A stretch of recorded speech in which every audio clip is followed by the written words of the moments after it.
Raider Nation, good morning. It's Mitchell Renz here, host of the Raiders Reporting. Coming up on today's show, we're going to be looking at some Raiders free agent targets after the 2025 NFL trade deadline. We're going to start on the offensive side of the football, and then I will go to the defensive side of the football on today's show. But let's face the facts here. I know that there was a lot of people out there that wanted the Raiders to be buyers on the November 4th deadline, even though the silver and black traded away Jakobi Meyers, and I will talk about the Jakobi Meyers trade a little bit later on. You guys will get a short, so make sure you're subscribed. But let's face the facts here. The Raiders do still have needs on both sides of the football, offense, defense, and if you didn't want to make a trade for a player, I at least want to throw out some names that you could potentially sign to help this team roll in the back half of the season. Now, if you do not know, we're a big old family here, and I want to give a major shout out to everybody. Kenneth, you know who you are. Weldonator, you know who you are. Sergeant Fighter. So many amazing people that made the trade deadline show yesterday. Lots and lots of fun. I want to get to 208,000 subs. I want to keep on growing this family. And if you really, truly believe that the nation is your second family, hell, maybe it's your first. I hope that you subscribe. Let's go to these free agent targets. The first name that I'm going to bring up here, Tyler Boyd.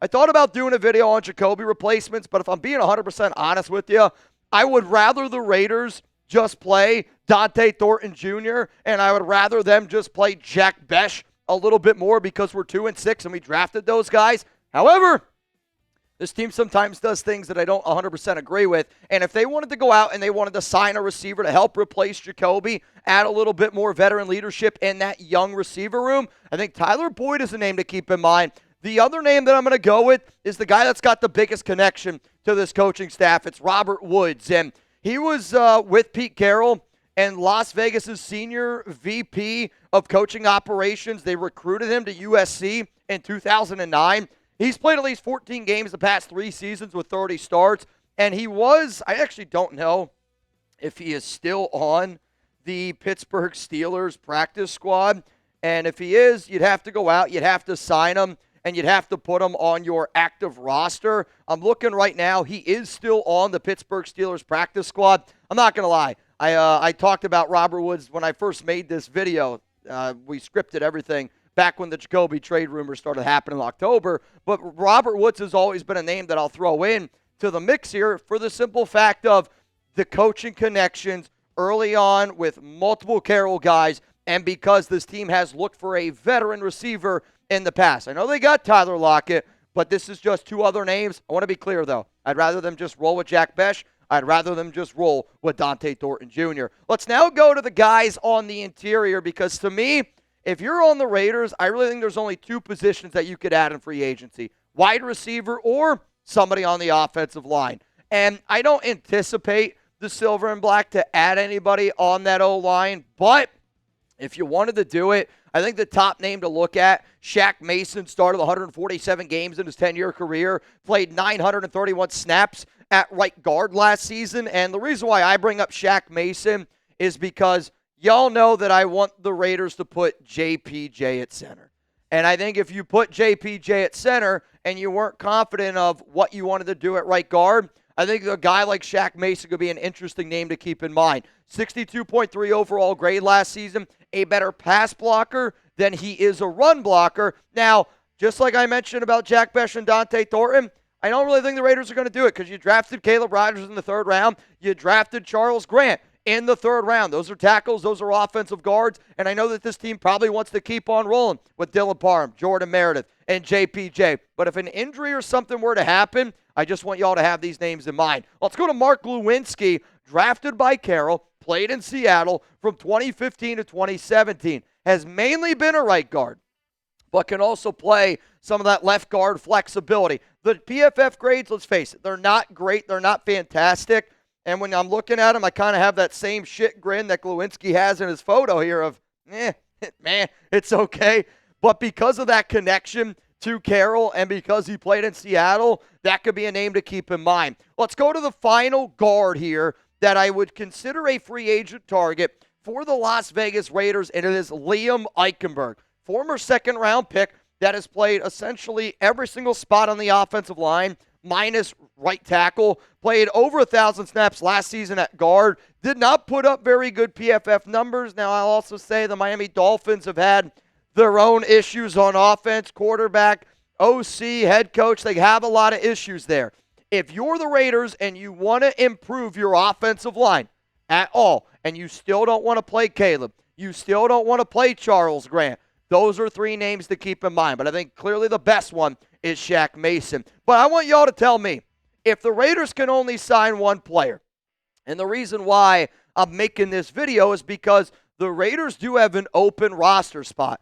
Because they traded away Jakobi Meyers, there's 52 players on this roster. With 52 players on the roster, if they wanted to go out and they wanted to sign somebody, they would be able to do it. Quite frankly, I hope they do it. And when that news comes out a little bit later on today, you already know you're going to get another video from me here on the Raiders Report. So my answer coming up here after this YouTube ad break. If the Raiders sign only one player, I want that player to play on the defensive side of the football. So coming up here next, we have way more names on the defensive side of the football that I hope Pete Carroll, John Spytek pick up the phone and they try to bring somebody in. Because even though you're 2-6, I want you to still try to get going in the right direction. I do not want to tank, because when you show teams, when you show players, when you show agents, when you show your fans you're still fighting, you're still clawing, it makes other people want to play for this organization in the offseason.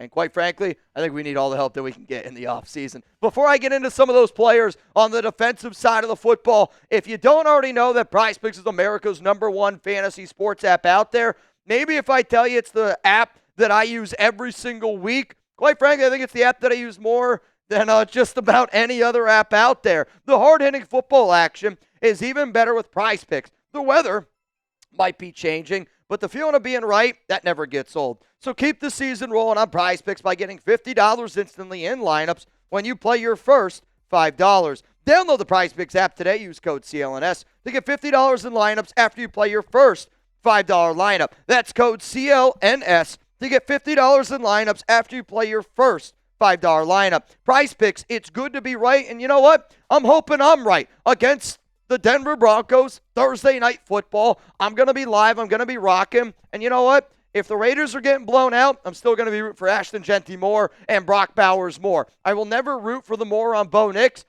I just think that it's going to happen. Hopefully, he throws for 21.5 passing yards, right? Or 0 passing yards. I don't know. This is a 3-pick power play. You can also do a flex play, and it's one of the things that I love about PrizePicks, because how you play is up to you. Pick, predict, play, America's #1 fantasy sports app out there. That link is going to be available to y'all down in the comments, down in the description of today's show. I'm also going to put it underneath the pinned comment if you want to find it a little bit easier. So I'm going to sit up here, and I want the Raiders to target players on that defensive side of the football, and I'm going to look at this in 3 areas. First, we're going to look at it from a defensive line standpoint. I know for a fact that the Raiders were looking for extra defensive line help during the trade deadline. I don't think that they wanted to overpay, and I'm happy that they didn't overpay. But there were teams calling about Tyree Wilson. There were teams calling about Malcolm Koonce. And if you know that teams are calling about those players and you were entertaining trade ideas, I'm not saying that they wanted to trade them, but they were absolutely entertaining those ideas if they would have got the right compensation. If you already know that you're doing that, you also have that in the back of your mind of, I need to be able to find a replacement. To me, somebody that I think would be an interesting replacement with coaching connections, Shaquil Barrett. Played in only 1 game last season. Signed with the Miami Dolphins, retired, got reinstated, ended up signing with the Tampa Bay Buccaneers. Won a Super Bowl with Brady and John Spytek in 2019, and he helped take down the Kansas City Chiefs. 7.5 sacks the last 3 seasons and 25 games played. I know he's old, and I know he's not nearly as good as what he once was. But you know what, man? Shaquil Barrett, I think at this point, just seeing how Malcolm Koonce has played, I just don't have a lot of faith in Malcolm Koonce at this point. So because of that, I think just about anything is better than Malcolm. Let's go to another player, though, and if anyone that you could sign to help you out on the defensive side of the football, defensive end, one of the top guys that I would look at, DeMarcus Walker. I talked to our Bears host, Harrison Graham, about Walker, and he said, great teammate, great locker room guy, also drafted in round 2 by Brian Stark, the Raiders' assistant general manager, and guess what team he played for? The Denver Broncos. Walker started 17 games last season for the Bears, 14 sacks the past 3 seasons combined, And I know how much the Raiders care about good teammates. I know how much the Raiders care about a good locker room guy. And for an organization that drafted out of those 11 players, 9 of those guys wore a C on their chest. They want to get this thing going in the right direction, and I think DeMarcus Walker would be a cheap name that you could bring in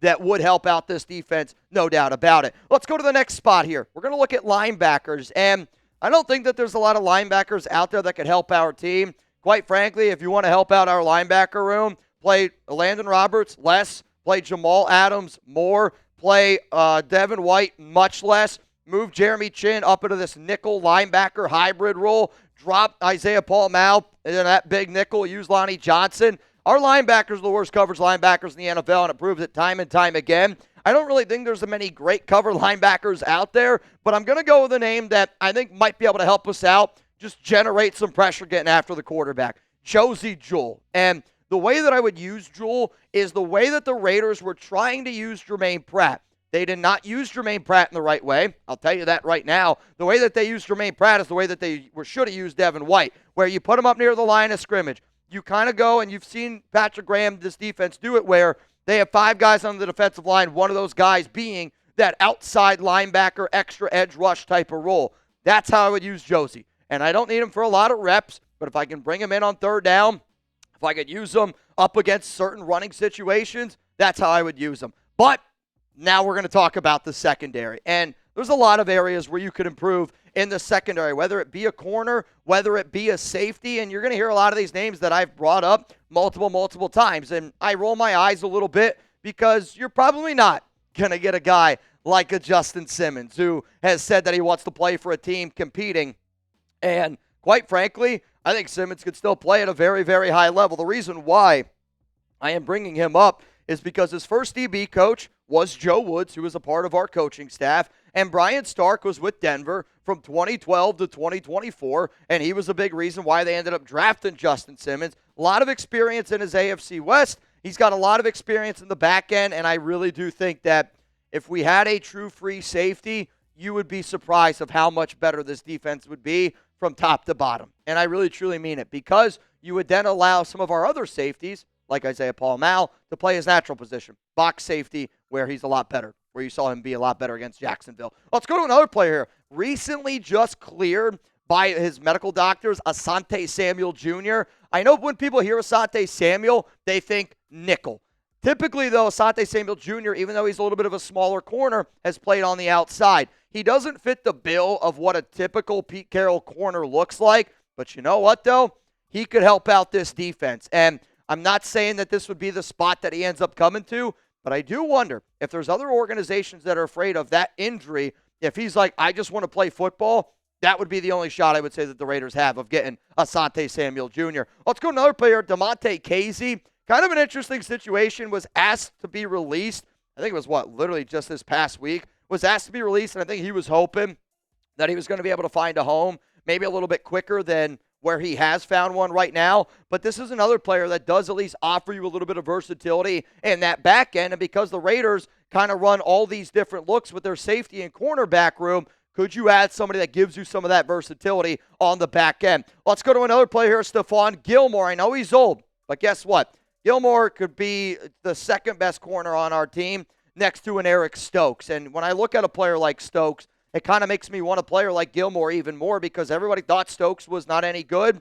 And you could see that he's able to get his right footing, and he's done a good job. He did allow a 94.1 passer rating in 2024, which was the worst of his career. But I'll say this, he's got ties to Tom Brady, which we know is an important thing for this organization. And then I'll say this, you've seen sometimes really good cornerbacks make that positional change. And I wonder, because the Raiders have Darian Porter and Eric Stokes, could Stephon Gilmore make that switch like we've seen a Charles Woodson do, like we've seen a Patrick Peterson do? And there's only certain guys that are very special. And the former Defensive Player of the Year in 2016 is special enough to be like, you know what? I might not be fast enough to play corner at the level I want to play at anymore, but I still have it up here. And I know he still has it up here. So could you put him at free safety? Could you let him play that role? Could be interesting. Another name I'm going to go with here, Jordan Whitehead. And I actually think out of all the players that I just mentioned in the secondary, the one that I think makes the most sense for the Raiders